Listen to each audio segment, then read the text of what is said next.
Hello and welcome back my dear friends. આજે આપણે discuss કરીએ છીએ ફર્ટિલાઇઝેશનની પ્રોસેસ એટલે કે ફલનની પ્રક્રિયા શા માટે વાત કરવાની છે. તો પહેલી વાત કે ફલનની પ્રક્રિયા કોને કહેવાય, ફર્ટિલાઇઝેશન પ્રોસેસ કોને કહેવાય. તો ખાસ કરીને આપણે વાત કરીએ છીએ હ્યુમન બીંગની અંદર ફર્ટિલાઇઝેશનની પ્રોસેસ છે એના માટે વાત કરીએ. ફિમેલ બોડીની અંદર જ્યારે ઇન્સેમિનેશનની પ્રોસેસ થાય છે એટલે કે સિમેન જે છે, વીર્ય જે છે એમનું સ્ખલન થાય છે શ્વૈષ્ણ મારફતે, બરાબર. ત્યારે એક્ઝેક્ટલી તમે જુઓ તો એ ગ્રીવા પ્રદેશ એટલે કે સર્વિક્સ રિજિયન છે એની આસપાસ શુક્રકોષો છે એમનો સ્ત્રાવ થતો હોય છે, સિમેન યુક્ત પ્રવાહીનો સ્ત્રાવ થતો હોય છે, બરાબર. તો આ જે પ્રવાહી છે એમના સ્ત્રાવના કારણે શુક્રકોષો છે ગ્રીવા પ્રદેશની અંદર હાજર છે.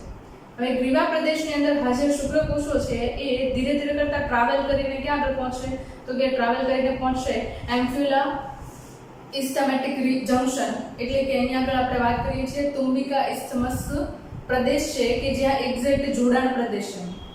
ત્યાં આગળ શુક્રકોષ અને અંડકોષ બંને ટ્રાવેલ કરીને પહોંચવા જોઈએ.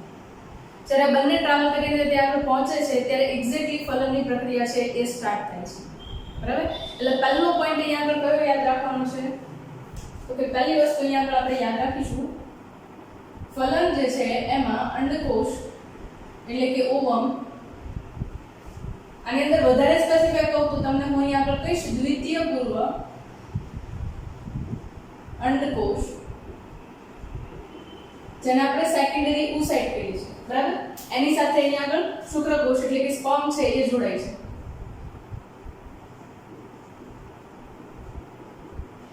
જ્યારે આ બંનેનું જોડાણ થાય છે ત્યારે આપણે શું કહીએ છીએ, ફલિતાંડ, એટલે એને ઇંગ્લિશમાં કહેવાય છે ઝાયગોટ, બરાબર. અને જે અંડકોષ અને શુક્રકોષના જોડાણની પ્રક્રિયા થાય છે એને આપણે નામ આપીએ છીએ ફલનની પ્રક્રિયા, ફર્ટિલાઇઝેશન પ્રોસેસ. હવે એ પહેલા પણ એક વસ્તુ આપણને યાદ હોવી જોઈએ કે અહીંયા આગળ અંડકોષ તેની પ્લોઇડી શું હતી, n હતી, શુક્રકોષ તેની પ્લોઇડી શું હતી, n હતી, અને અહીંયા આગળ ઝાયગોટ છે, ફલિતાંડ છે, જ્યારે બે n જોડાય છે ત્યારે એ બંને શું બનશે, તો કે 2n બનશે.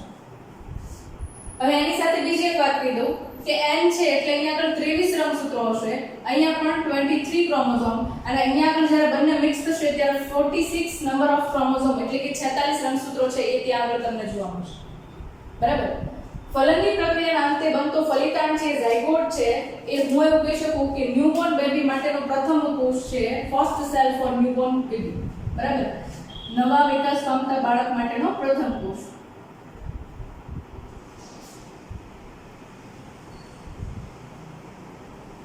નવા વિકાસ પામતા બાળક માટે પ્રથમ કોષ,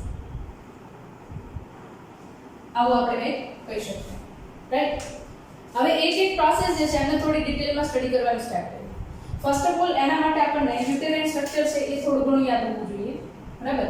ગર્ભાશય જે છે એમનું બંધારણ આપણને થોડું ઘણું યાદ હોવું જોઈએ, ઓકે. એની અંદર અંડવાહિની પ્રદેશ હતો, નીચેની તરફ એને જોઈન્ટ કરતી હોય એવી ગુહા તરીકે અહીંયા આગળ તમને ગર્ભાશય છે એ જોવા મળે છે. ગર્ભાશયમાં નીચેનો પ્રદેશ એટલે એને તમે નામ આપતા હતા ગ્રીવા પ્રદેશ એટલે કે સર્વિક્સ રિજિયન, અને એના પછી જે હતો એમને કહેતા હતા આપણે વજાઇના એટલે કે યોનિમાર્ગનો પ્રદેશ. આ જે છે એના માટે આપણે વાત કરીએ, રાઈટ.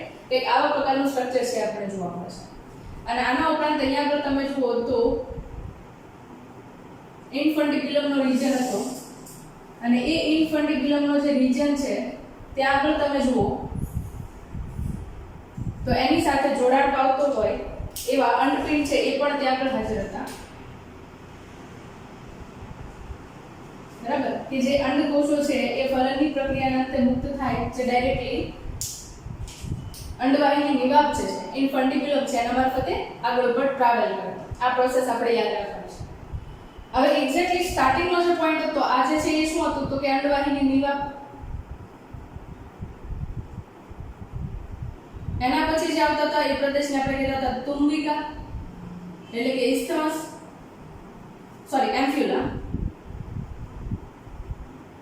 એના પછી જે ભાગ આવે એને કહીએ છીએ આપણે ઇસ્થમસ. ઇસ્થમસ છે અને ગુજરાતીમાં પણ આપણે ઇસ્થમસ કહીએ છીએ. તો હમણાં આપણે વાત કરતા હતા ત્યારે પ્રોસેસની અંદરમાં શું કીધું, તો કે અંડકોષ છે એ અંડપિંડમાંથી અંડપાતની પ્રક્રિયા વડે ઓવ્યુલેશનની પ્રોસેસ થ્રુ ક્યાં પહોંચવો જોઈએ, તો કે તુંબિકા અને ઇસ્થમસનું જોડાણ સ્થાન છે ત્યાં. હવે ઇન્સેમિનેશનની પ્રોસેસ થશે, બરાબર. ત્યારે શુક્રકોષો છે એક્ઝેક્ટ આ એરિયાની અંદર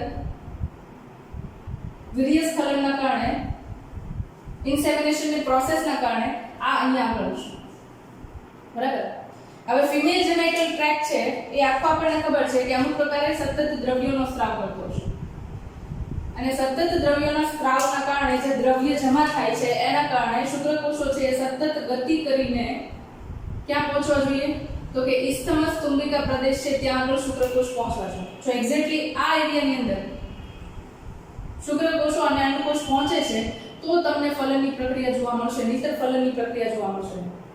એટલે જ તો રીઝન છે કે દરેક વખતે થતો સમાગમ કે પછી પ્રજનનની પ્રક્રિયાના અંતે ગર્ભસ્થાપનની પ્રક્રિયા કે ફલનની પ્રક્રિયા શક્ય નથી, કારણ કે આ રિજનની અંદર જો બંને કોષો હાજર હશે તો ફલનની પ્રક્રિયા પોસિબલ છે, નહીંતર પોસિબલ નથી. રાઈટ? ઓકે, હવે આની અંદર આગળ વાત કરીએ તો અહીંયા આગળ સૌથી પહેલા શુક્રકોષો જે છે એમને લઈને થોડીક આપણે ક્લિયરન્સ લેવી પડે, બરાબર.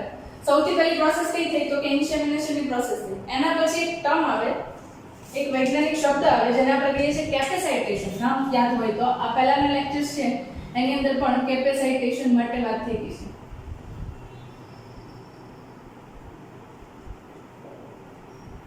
કેપેસાઇટેશનની પ્રક્રિયા એટલે શું? તો કે શુક્રકોષ જે છે એ અંડકોષને ફલિત કરવા માટે સક્ષમ થાય અથવા તો પૂર્વ તૈયારી કરે તો એ પ્રક્રિયાને આપણે શું કહીશું? કેપેસાઇટેશન, બરાબર. એટલે શુક્રકોષ અંડકોષને ફલિત કરવા સક્ષમ બને તો એ પ્રક્રિયાને આપણે કહીશું કેપેસાઇટેશન, બરાબર. હવે કેપેસાઇટેશનની પ્રક્રિયામાં એક્ઝેક્ટલી હોય શું? પહેલી પ્રોસેસ જોઈએ આપણે ઇન્સેમિનેશન, એના પછીની પ્રોસેસ છે એને આપણે કહીશું કેપેસાઇટેશન. તો એક્ઝેક્ટલી તમે જુઓ તો શુક્રકોષ છે એની અંદર આપણે સ્ટ્રક્ચર્સ યાદ કરી લઈએ થોડા. ઉપરની બાજુ એક્રોસોમ હોય, શીર્ષ પ્રદેશમાં એની પછીના ભાગની અંદર તમને એનું કોષ કેન્દ્ર જોવા મળે જેની અંદર n number of chromosome present છે. એના પછી તમે જુઓ તો ગ્રીવા પ્રદેશ હોય જે શીર્ષ અને મધ્ય ભાગને જોડવાનું કામ કરે છે. મધ્ય ભાગની અંદર બે સંરચના, એક જે છે એ તમને તારા કેન્દ્રો મળશે, એક અગ્રસ્થ તારા કેન્દ્ર અને બીજું દૂરસ્થ તારા કેન્દ્ર. દૂરસ્થ તારા કેન્દ્ર છે આવી રીતે તંતુમય રીતે લંબાય છે અને અગ્રસ્થ તારા કેન્દ્ર છે એ ગ્રીવા પ્રદેશની તરફ નજીક ગોઠવાયેલું છે. મધ્ય ભાગની અંદર તમને યાદ હશે સર્પાકારે ગોઠવાયેલા કણાભસૂત્રો છે એ હાજર હતા, બરાબર. અને એના પછી તમે જુઓ તો કોષરસ અને કોષરસ પટલ જે છે એમના વડે પૂંછડી એટલે કે ટેલનો આખો એરિયા છે એને કવર કરવામાં આવે છે. આ પ્રકારે એક શુક્રકોષની સંરચના છે. એમાં અહીંયા ઉપરની બાજુએ તમે જુઓ તો એક્રોસોમ એટલે કે ગોલ્ગીકાઈ છે એ સંકુચિત થઈને ત્યાં આગળ હાજર છે, રાઈટ? આ વસ્તુ છે એને આપણે જોઈએ.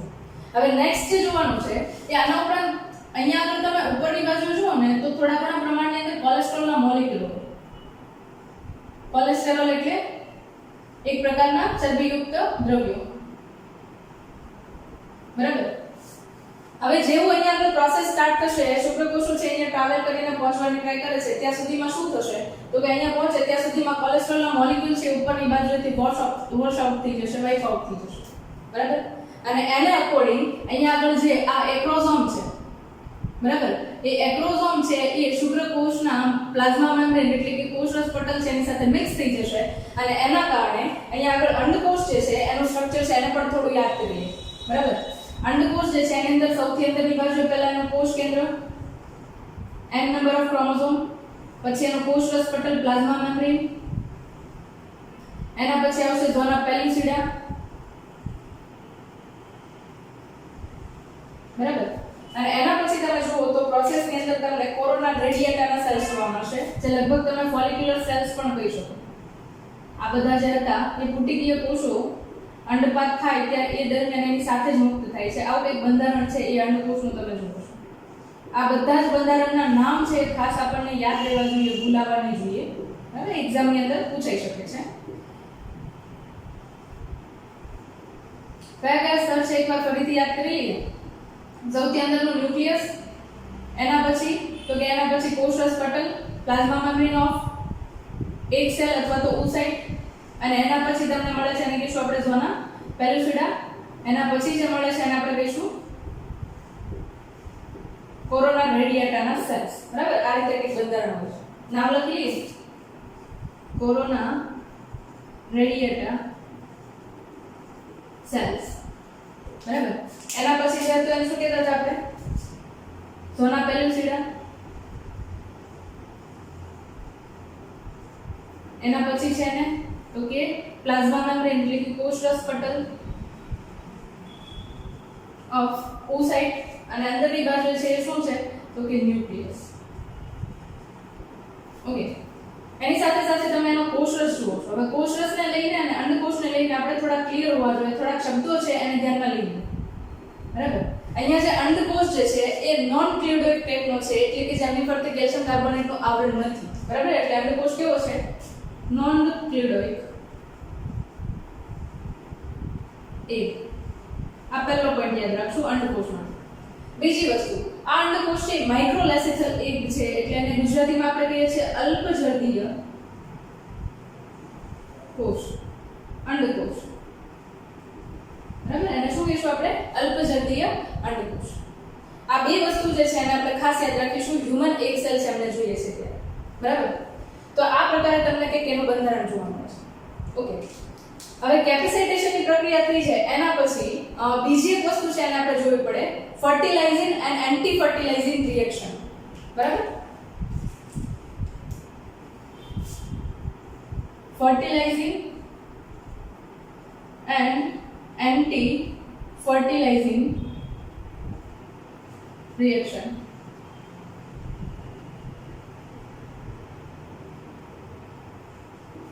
હવે આ પ્રક્રિયા શું છે? ઓકે, કમ્પેબિલિટી ટેસ્ટ કરવા માટેની પ્રોસેસ છે. બીજી એક વાત કહું તો અહીંયા આગળ આ છે શું છે તો કે એક પ્રકારના મેસેजेस. બરાબર. હવે આની અંદર તમે જુઓ તો એન્ટી ફર્ટિલાઇઝિંગ છે ક્યાં હોય તો કે એ શુક્રકોષોની ઉપર છે, એક પ્રકારના પ્રોટીન યુક્ત મટીરીયલ છે. બરાબર. અને ફર્ટિલાઇઝિંગ છે એ ક્યાં હશે તો કે અંડકોષ જે છે એમનું પટલ છે ત્યાં આગળ એન્ટી ફર્ટિલાઇઝિંગ છે, સોરી ફર્ટિલાઇઝિંગ છે એ ગોઠવાયેલા હશે. આ જે ફર્ટિલાઇઝિંગ છે એ ક્યાં હશે તો કે અંડકોષ છે એની ઉપર. ફર્ટિલાઇઝિંગ અને એન્ટી ફર્ટિલાઇઝિંગ છે એમના વડે રિએક્શન થાય ત્યારે ડિસાઈડ થશે કે શુક્રકોષો જે છે એક જ જાતિના છે. બીજી વસ્તુ મેસેજ પાસ આઉટ થાય છે પ્રોસ્ટાગ્લેન્ડિન સાથે. બરાબર. અંડકોષ છે એમના વડે પ્રોસ્ટાગ્લેન્ડિન્સ જે રિલીઝ થતા હોય, શુક્રકોષો છે એમના અંદર પણ પ્રોસ્ટાગ્લેન્ડિન્સ પ્રેઝન્ટ હોય, એમના વડે પણ એ ચોક્કસ માર્ગના આધારે અંડકોષ છે એના સુધી શુક્રકોષ પહોંચતા હોય છે. એટલે ફર્ટિલાઇઝિંગ એન્ટી ફર્ટિલાઇઝિંગ રિએક્શન થાય છે એના અકોર્ડિંગ અંડકોષ અને શુક્રકોષ છે એ એક જ જાતિના છે અને ત્યાં આગળ પર્ટિક્યુલર અંડકોષ અને શુક્રકોષનું સ્થાન છે એ એના વડે ડિસાઈડ થાય છે. બરાબર છે. ઓકે, હવે શુક્રકોષ છે જેવો અહીંયા આગળ અંડકોષ છે એના સુધી પહોંચે છે. બરાબર. ફોર એક્ઝામ્પલ અહીંયા આગળ આ શુક્રકોષ છે એ પહોંચે છે. બરાબર. તો સૌથી પહેલા અહીંયા આગળ તમે ઉપરની તરફ રહેલી એક્રોઝોમ જુઓ. શું કહીએ છીએ આપણે? એક્રોઝોમ્સ. એનું ફંક્શન થોડું યાદ હોય તો યાદ કરી લો. એની અંદર ગોલ્ગી બોડીઝ સંકુચિત થઈને રહેલી હતી એને આપણે એક્રોઝોમ્સ કહેતા હતા. અને એની અંદર તમને હાયલ્યુરોનિડેઝ ઉત્સેચક મળે છે. આઈ થિંક આ ઉત્સેચક તમને યાદ હશે, ત્યારે પણ મેં તમને હાઇલાઇટ કરીને આપેલો હાયલ્યુરોનિડેઝ. હાયલ્યુરોનિડેઝ છે એ શું કરશે તો કે એક્રોઝોમમાંથી મુક્ત થઈને અહીંયા આગળ અંડકોષ જે છે એમના પટલમાં રહેલા હાયલ્યુરોનિક એસિડ છે એને બ્રેક કરશે. જેવો હાયલ્યુરોનિક એસિડ છે એ બ્રેક થશે એટલે તરત જ શુક્રકોષ જે છે એમની અંદર બે વસ્તુ છે એમની અંદરથી અંડકોષ છે એમના કોષ રસની અંદર મુક્ત થશે. એક તો અહીંયા આગળ એ એમનું જે કોષ કેન્દ્ર છે કે જેની અંદર n number of chromosome present છે. બરાબર. એ કોષ કેન્દ્ર જે છે એ એક દાખલ થશે અને બીજું કે એમની અંદર જે અગ્રસ્ત તારક કેન્દ્ર છે પ્રોક્સિમલ સેન્ટ્રિયોલ છે એ વસ્તુ જે છે એ એન્ટર થશે. આ બે વસ્તુ જે છે એ એની અંદર એન્ટર થશે. એક્રોઝોમલ ગ્રેન્યુલ્સ છે તૂટશે. બરાબર. આ એક્રોઝોમલ ગ્રેન્યુલ્સ છે તૂટે એટલે એની અંદરથી કયો ઉત્સેચક આવે છે તો કે હાયલ્યુરોનિડેઝ. અને એની સાથે બીજા ઘણા બધા અલગ અલગ ઉત્સેચક હોય છે પણ ખાસ હાયલ્યુરોનિક એસિડને લઈને આપણે આ ઉત્સેચક છે એને યાદ રાખીએ છીએ હાયલ્યુરોનિડેઝ. બરાબર. મોટા ભાગે પ્રોટીનનું બ્રેકડાઉન કરતા હોય એવા પ્રકારના ઉત્સેચકો છે. જેવું બ્રેકડાઉનની પ્રોસેસ થશે, તૂટવાની પ્રક્રિયા થશે એટલે અહીંયા આગળ અંડકોષ જે છે એના કોષરસની અંદર શુક્રકોષ જે છે એ દાખલ થાય છે. અને એની શુક્રકોષ છે એનું શીર્ષ અને એની સાથે એક સેન્ટ્રિયોલ એટલે કે તારા કેન્દ્ર છે, અગ્રસ્ત તારા કેન્દ્ર છે દાખલ થાય છે. બરાબર. આ તારા કેન્દ્રનો મેઇન રોલ છે એ હવે પછીના જે વિભાજન થવાના છે એટલે અહીંયા આગળ આ ફલિતાંડની પ્રક્રિયા થઈ ગઈ પછી ફલિતાંડ બનવાની પ્રક્રિયા થઈ ગઈ એના પછી આપણને ખબર છે કે ગર્ભ વિકાસ માટે પાછું કોષ વિભાજન થવાનું છે. કોષ વિભાજન થાય ત્યારે તમને ખબર હશે કે રંગસૂત્રો જે છે એ એકબીજાને તો એના માટે જે ત્રાક તંતુઓ સ્પિન્ડલ ફાઇબર્સ બનાવવાના છે એ કોના વડે બનશે તો કે અંડકોષની અંદર દાખલ થયેલા શુક્રકોષો છે એમના સેન્ટ્રિયોલ્સ છે એમના વડે થશે બરાબર. હવે જેવી આ પ્રોસેસ પૂરી થાય છે ને એટલે એના રિએક્શનની અંદર બીજી એક પ્રોસેસ થાય છે જેની અંદર તમે જુઓ છો કે ફટાફટ પ્લાઝ્મા મેમ્બ્રેન જે છે બરાબર એ અને આના ઉપરાંત તમે આ જે ઝોના પેલ્યુસિડા જુઓ છો બરાબર એ ઝોના પેલ્યુસિડા એ બંનેની વચ્ચે એક સ્પેસ ક્રિએટ હોય છે અને એ સ્પેસ જે છે એમને આપણે કહીએ છીએ પેરીવાઇટલાઇન સ્પેસ. પેરીવાઇટલાઇન સ્પેસ. હવે આનો એક ચોક્કસ રોલ છે અહીંયા આગળ. શું રોલ છે એને સમજી લેજો ખાસ. હવે એકવાર એક શુક્રકોષ દાખલ થઈ ગયો અંડકોષ સાથે મિલન થઈ જાય છે અને ઝાયગોટ બની જાય છે એટલે 2n નંબર ઓફ ક્રોમોસોમ થઈ ગયા. હવે ફરીથી પાછું ત્રીજું કે ચોથું અહીંયા આગળ શુક્રકોષ છે દાખલ થવું જોઈએ નહીં. જો એ શુક્રકોષ અહીંયા આગળ દાખલ થશે તો અહીંયા આગળ ઓલ ઓવર જે ગર્ભ બનવાનો છે ફલિતાંડ બનવાની છે એની પ્લોઇડી છે એ ચેન્જ થઈ જશે અને આવું થવું જોઈએ નહીં. બાય ચાન્સ જો આવું થાય છે તો એ પ્રોસેસની અંદર મોટા ભાગે મ્યુટેશન્સ થશે બરાબર. એટલે આ વસ્તુ છે એના માટે અહીંયા આગળ તરત જ પ્લાઝ્મા મેમ્બ્રેન ઓફ એક સેલ અને ઝોના પેલ્યુસિડા છે એમની વચ્ચે જગ્યા ક્રિએટ થઈ જશે જેના કારણે બીજા અંડકોષો છે બીજા શુક્રકોષો છે એ અંડકોષની અંદર દાખલ થઈ શકે બરાબર. આ તરત જ ફર્ટિલાઇઝેશનને અંતે આ પ્રક્રિયા તમને જોવા મળશે. હવે આગળ વાત કરીએ. એક વસ્તુ છે એની આગળ મેલ અને ફિમેલ ચાઇલ્ડ આવશે એનું ડિસિઝન કોના હાથમાં છે એ પ્રોબ્લેમ ઘણા ટાઈમથી આપણે જોતા હોઈએ છીએ અને ઘણી બધી માહિતી પણ હોય એના related. As a science student આપણને ખબર હોવી જોઈએ કે આ પ્રોસેસ જે છે એના માટે મેલ જે છે એ રિસ્પોન્સિબલ છે કે બેબી છે મેલ બનશે કે ફિમેલ બનશે બરાબર. થોડું એને સમજી લેજો કે ઓલરેડી મેં તમને એ સમજાવેલું છે. અહીંયા આગળ તમે શુક્રકોષ જુઓ અથવા તો નર છે એમના રંગસૂત્રો જુઓ તો કેવા હોય તો કે એની અંદર 22 છે દૈહિક રંગસૂત્રો ઇંગ્લિશમાં ઓટોસોમ્સ કહે એટલે એ વડે દર્શાવે છે અને છેલ્લી જોડ છે એટલે કે 23મી જોડ 23rd પેર જે છે કેવી હોય તો કે લિંગી રંગસૂત્રો માટે જવાબદાર છે. તો નર માટે વાત કરીએ છીએ તો એની અંદર x અને y પ્રેઝન્ટ છે એટલે કે પિતા જે છે એમની અંદર રંગસૂત્રો કેવા હોય તો કે x અને y બરાબર. ઓકે. હવે આની અંદરથી જ્યારે જન્યુઓ બને છે શુક્રકોષ બને છે ત્યારે અડધા શુક્રકોષ છે કેવા હશે તો કે 22a + x એટલે કે જેમની અંદર x રંગસૂત્ર આવતા હોય એવા પ્રકારના શુક્રકોષો હશે અને બાકીના અડધા કેવા હશે તો કે 22a + y એટલે કે જેમની અંદર y રંગસૂત્ર છે એ હાજર હશે. આવા કંઈક હશે બરાબર. એટલે કે જે શુક્રકોષો ટોટલ ઉત્પન્ન થાય છે એમાંના 50% છે y રંગસૂત્ર ધરાવે છે અને 50% છે x રંગસૂત્ર ધરાવે છે બરાબર. ઓકે. બીજું આ કોના માટે લીધું આપણે મેલ માટે લીધું બરાબર. ફિમેલ માટે જોઈ લઈએ. ફિમેલ ની અંદર એટલે કે માતા જે છે એમની અંદર આપણે કોષની અંદર રંગસૂત્રો જોઈએ તો 22AA + XXO એટલે અહીંયા આગળ જેટલા પણ અંડકોષો બનવાના છે બધા જ અંડકોષો છે એમની અંદર સમાન રંગસૂત્રો છે એટલે 100% તમને જે એક સેલ મળે છે એની અંદર શું હશે 22A + X જ હશે બધાની અંદર. હવે ડિપેન્ડ કોના ઉપર કરે છે 50% પોસિબિલિટી થઈ ગઈ. જો આવા પ્રકારનો શુક્રકોષ છે એ અંડકોષને ફલિત કરશે તો અહીંયા આગળ ફાઇનલ શું આવશે તો કે 22A + X from female and Y from male sperm. અને જ્યારે આવું બેબી બનશે ત્યારે શું બનશે તો કે નર એટલે કે મેલ ચાઇલ્ડ ની અંદર ડેવલપ થશે. બાય ચાન્સ ધારો કે એ નથી આવતું પણ આ આવે છે તો એ કન્ડિશન ની અંદર શું થશે તો કે 22A એ અહીંયાથી અને એક એ અહીંયાથી એટલે જોડીની અંદર રંગસૂત્રો છે એ હવે પાછા જોઈન્ટ થશે એટલે 22AA + X અને X. તો જ્યારે આવું ચાઇલ્ડ આવશે આવો જે ફલિતાંડ બનશે એ ભવિષ્યમાં શું આપશે તો કે ફિમેલ એટલે કે માદા બાળકી જે છે એમનો વિકાસ થશે. એટલે આ પોઈન્ટ ઉપરથી આપણે એટલા ક્લિયર છીએ કે જો અહીંયા આગળ શુક્રકોષ છે x વાળો હશે તો એ શું બનશે તો કે માદા બાળકી બનશે અને જો એ y વાળો હશે તો એ નર ની અંદર વિકાસ પામશે. રાઈટ. ઓકે. નેક્સ્ટ એના પછીની પ્રોસેસ જોઈએ. આ જે પ્રોસેસ જે છે એની અંદર તમે જુઓ તો અહીંયા આગળ બે વસ્તુ થઈ. એક શુક્રકોષ છે એનું શીર્ષ છે અંદરની બાજુએ દાખલ થયું. જેવું શીર્ષ અંદરની બાજુએ દાખલ થાય છે એટલે તરત જ દ્વિતીય વિભાજનની પ્રક્રિયા છે એ પૂર્ણ થાય છે. દ્વિતીય અર્ધીકરણ વિભાજનની પ્રક્રિયા છે અટકી ગઈ હતી બરાબર. હવે એ પ્રોસેસ છે અંડકોષની અંદર પાછી એન્હાન્સ થાય છે ત્યાંથી રિઝ્યુમ થાય છે અને એ પ્રક્રિયાના અંતે અહીંયા આગળ અસમ વિભાજન થાય છે અને એ અસમ વિભાજન છે એના કારણે અંડકોષ જે છે એમાંથી એક પોલાર બોડી જે છે એ બહાર નીકળે છે, બરાબર, અને અંતે અહીંયા આગળ શું નિર્માણ પામ્યું તો કે પુખ્ત અંડકોષ મેચ્યોર એગ સેલ છે એ અહીંયા આગળ ડેવલપ થયો દ્વિતીય અર્ધીકરણના કારણે.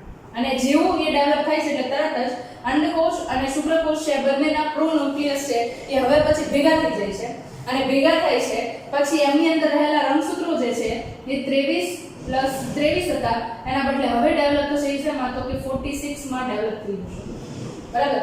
એટલે હું એવું કહું કે અહીંયા આગળ ફિમેલ જે છે એમના રંગસૂત્ર છે જે આવી રીતે બ્લુ કલરના ઇન્ડિકેટ કરું છું, બરાબર. એઝ એ એક્ઝામ્પલ બે આપું છું, ટોટલ કેટલા હોય 23 પેર હોય, બરાબર.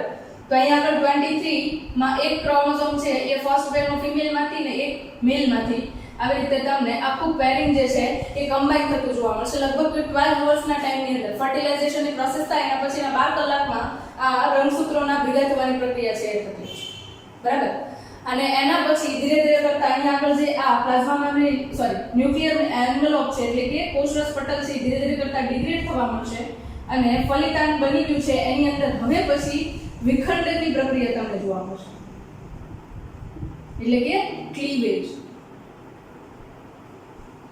બરાબર. ક્લીવેજની પ્રોસેસ છે એ તમને અહીંયા આગળ જોવા મળે છે, રાઈટ. તો અહીંયા આગળ તમને ફલનની પ્રક્રિયાની અંદર ખાસ આ પ્રકારના મેજર ચેન્જીસ જોવા મળે છે જે તમે લોકોએ યાદ રાખવાના છે. અને આ MCQ ની અંદર પોઈન્ટ ઓફ વ્યૂ થી તમે જુઓ તો ઘણા બધા ક્વેશ્ચન્સ છે એની અંદરથી પૂછાઈ શકે છે, બરાબર. મારા પોઈન્ટ ઓફ વ્યૂ થી મેં તમને એક્સપ્લેન કરવાની ટ્રાય કરી છે, છતાં પણ તમને ડાઉટ્સ રહે, બરાબર. કોઈ પણ રીતે પ્લોઇડીને લઈને કે ફલનની પ્રક્રિયામાં કોઈ પણ રીતે જો એ ડાઉટ રહે તો તમે કમેન્ટ્સ બોક્સમાં કમેન્ટ કરી શકો છો, ટ્રાય કરી શકો તમારા કમેન્ટ્સના આન્સર આપી શકો.